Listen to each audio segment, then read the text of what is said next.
اواخر ماه می بود که راهی سفری به شبه جزیره بروس شدم. قبلا به این نقطه سفری داشتم ولی این بار برنامه را کمی مفصل تر چیدم.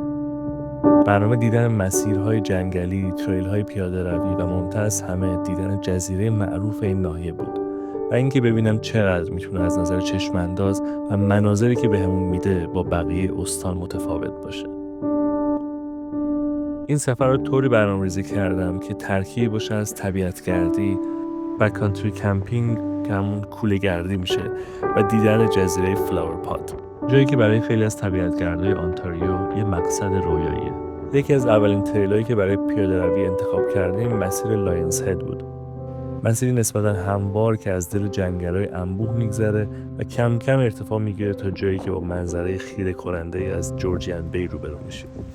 اون لحظه بهتره به نقشه نگاهی بندازی و ببینی کجا وایسادی و چه نمایی جلوی رود قرار گرفته.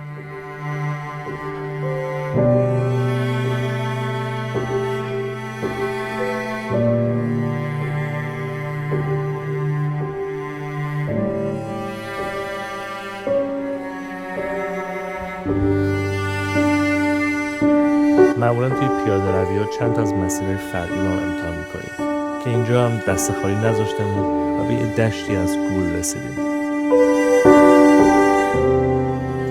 زمین جنگل پر بود از شکوفه‌های سفید تریلیوم.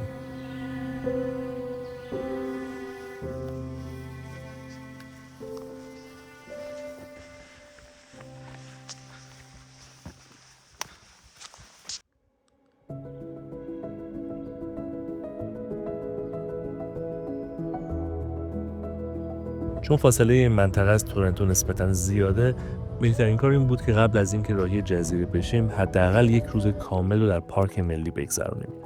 اینطوری میتونستیم با خیلی راحت مسیرها و منظره ها رو بازدید کنیم و برای ادامه سفر آماده تر باشیم.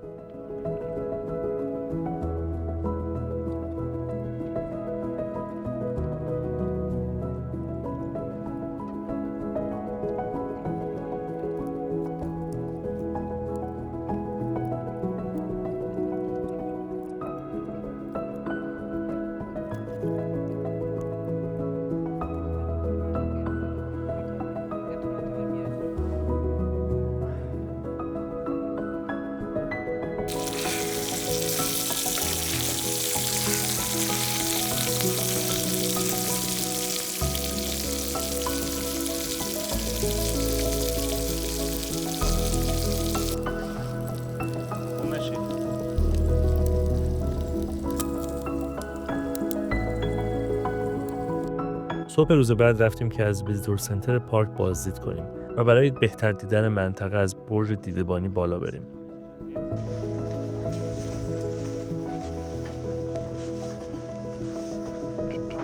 از بالای برج جزایر اطراف به وضوح دیده می شدن که این شامل مقصد بعدیمون هم می شد.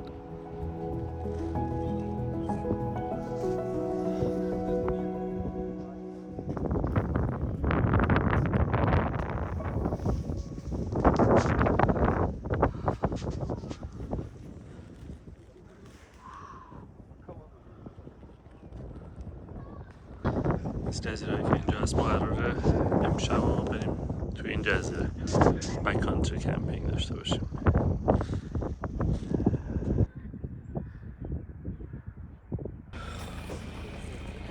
ما منتظر شاتل باسیم که ما رو ببردم اسکله و از اونجا سوار کشتی هاشون فریا بشیم، فری کروز هرچی هست. اون تنها کسایی هستیم که وسیله بکپکی آوردیم که شب اونجا بمونیم. بعد یارم که فهمید شب بمونیم رو گفت هفان چون امشب طوفانیه احتمالا. خب بریم ببینیم چجوریه. شاتل باس هم اومد.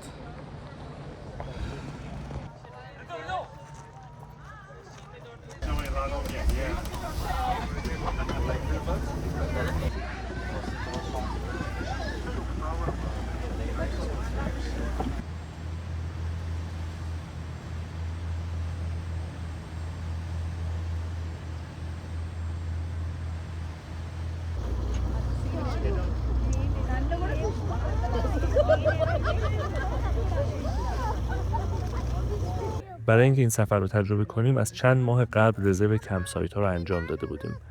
نه فقط محل کمپ در جزیره، بلکه قایق و کشتی‌هایی که قرار شما رو به اونجا ببرن باید رزرو بشه. دلیل این تقاضای زیاد اینه که فقط 6 نقطه به عنوان محل کمپ در این جزیره وجود داره و در حالی که خیلی‌ها برای بازدید روزانه میان، فقط تعداد محدودی اجازه دارن که شب اونجا بمونن. اما به خاطر افت دمای هوا و سرد شدنش، از اون 6 تا تنها 4 تا از سایت ها پر بود و 2 گروه از اومدن در همچین هوایی خودداری کرده بودن.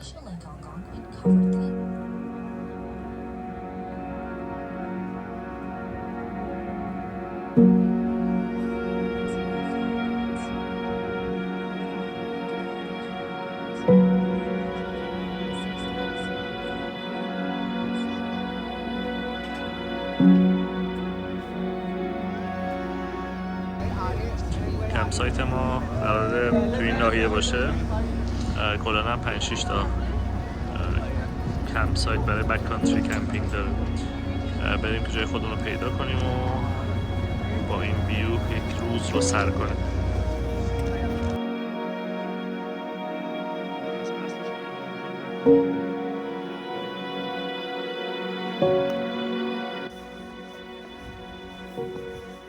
کمپ سایت ما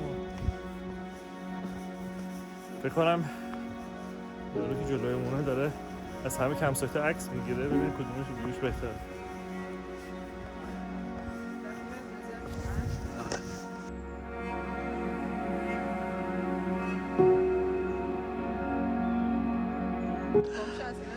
ببین همین ویو رو من دیده بودم، یعنی تو عکس چه ویو خوشگلیه. خیلی قشنگه.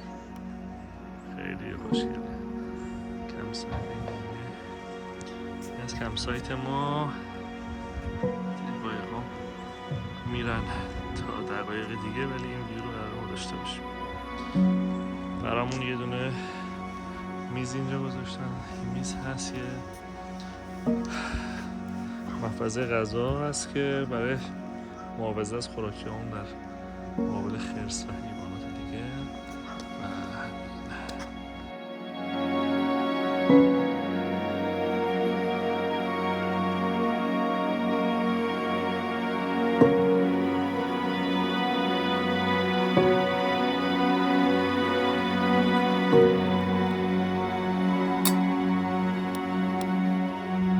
با اینکه آبهای زلال و فیروزه‌ای جزیره خیلی وسوسه برانگیز بود، هوای سرد باعث شد که نتونیم از اون استفاده کنیم. ولی زیبایی جزیره اونقدر زیاد بود که به طور کامل حواسمون رو به خودش مشغول کنه. راه افتادیم به سمت سازه‌های صخره‌ای و سنگی معروف جزیره که اسم فلاور پات هم از اون الهام گرفته شده بود. اینها باقی مونده سنگ‌های رسوبی هستند که در گذر زمان لایه‌های نرمتر فرسایش پیدا کردند و این ستون‌های چشمگیر و غارهای ساحلی رو برای ما باقی گذاشتن. به خاطر شکل گلدونی این صخره‌ها هست که اسم فلاور پات رو روی جزیره گذاشتن. اگه خوششانس بودیم میتونستیم از حیات وحش اینجا هم تصویر برداری کنیم. اما سرمای هوا باعث شد که چیزی جز مرغ‌های ماهیخوار نبینیم. اما خوبه که بدونید این جزیره خونه حیواناتی مثل روباه قرمز، مارهای مختلف و حتی عقاب سرسفیده.